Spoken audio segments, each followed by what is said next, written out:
What is going on, Rookie Success? My name is Jasmine, and we are here for episode 2. So before I jump right into it, I wanted to say a huge thank you to everybody that reached out to me, commented, liked, shared. It was very overwhelming, emotional. I just was completely dazed, and me and Tico were on the phone that night, and I just was like, what is going on? It felt surreal, and not in a gloating way, but I don't know, you live in your own world for so long, and you kind of start branching out, and you don't really realize who's paying attention and who sees you. So that is a perfect segue into what this next episode is about, because I wanted to take the time to kind of break down my tagline and give some foundation to what it is that I'm wanting to convey with saying this. And so this first one is actually going to be about I see you. And so I wanted to get into this because I feel like it's definitely something that, well, first of all, I just know people reached out to me saying that they love the tagline and need to merch it and all this different stuff. And so for me, it's where do you start? For me, I see you runs deep. A lot of people don't know, growing up, I moved a lot. I went to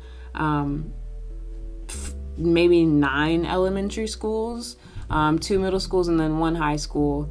And that's a lot. And that's a lot of spending a lot of time being the new girl.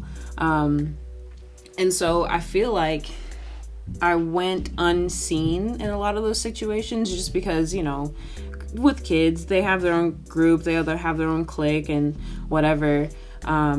And so in that context, I would start to build relationships and then move again. And you have to be seen again by other people. And so I'm not communicating the fact that you need to try to be seen by people, but it is definitely, God created relationship. And he, wants us to be cheering each other on. And so that's what it is for me. It's me cheering you on, whoever's watching, whoever's listening, cheering you on in whatever you're doing that God's called you to do, and whoever God's called you to be. So even if you're not doing anything like this, even if you're in the business world, in the marketplace, and God's called you to minister or to, reach your community and not necessarily be in a pulpit or be on a talking to a camera, just to know that I see you and I see the hard work, even if it's not the same work. I see the work that gets put into it, put into your relationships and put into your personal growth and, maturation in Christ. All of that is important, and I see it. And I out of the context of moving, I then moved in with my dad and started growing, and it just was being encouraged and being uplifted in that way was such a game changer. Being encouraged to grow up in the Lord. And so I know, like I said, I know the impact that has on me, and to be in community with so many people that are young, and they're youth pastors, newlyweds, having babies and all those different things.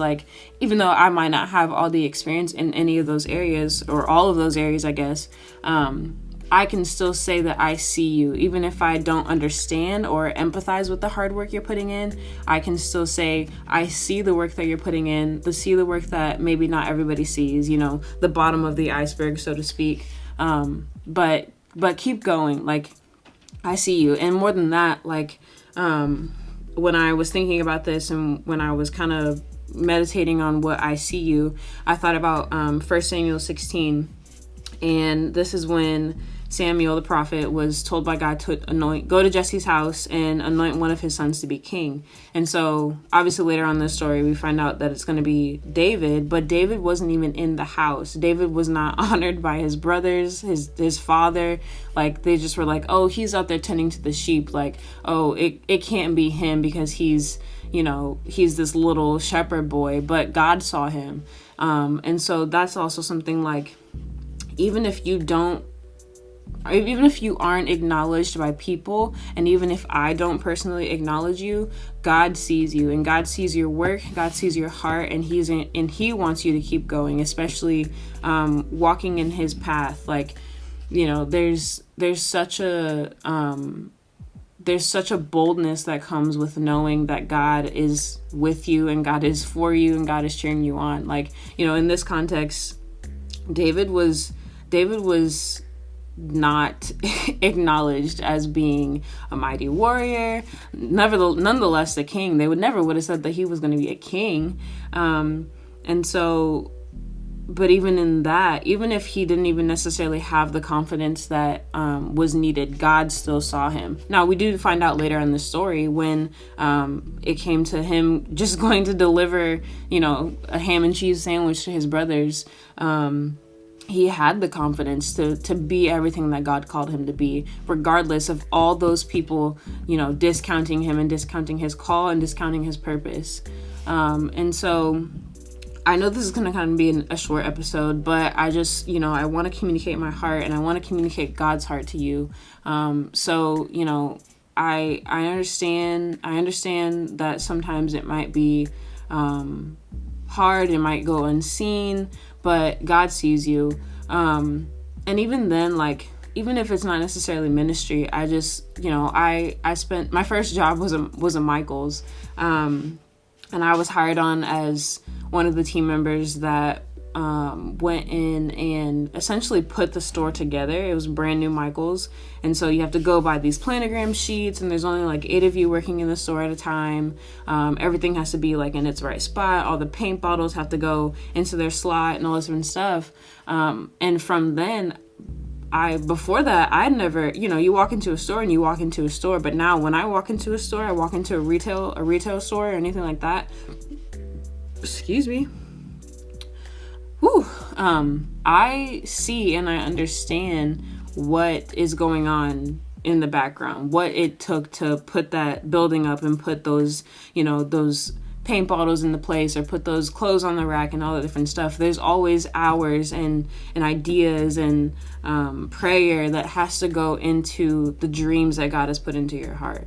And then, I think about when somebody is technically a rookie at a sport or something like that, they're working hard to achieve the goals that they have set and to make sure that they are prolific in their sport and that they, can gain recognition. And obviously that's in a worldly sense, but we just want to please God.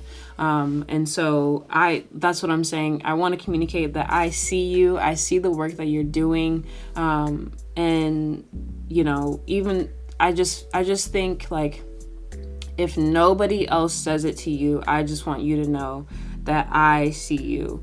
And that, I'm not saying that, like, I need to get to know every single person, personally. You need to tell me your story, which feel free by all means. Like, I'm excited to see what God's doing in the kingdom.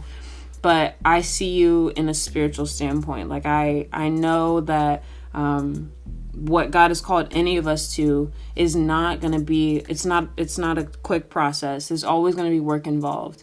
And, that goes completely all across the board, in your job, in your relationship, in your business, in your church, and all that. So, I think that's everything I wanted to say. So, all that being said, I just want to encourage you. I see you. I love you. Keep growing.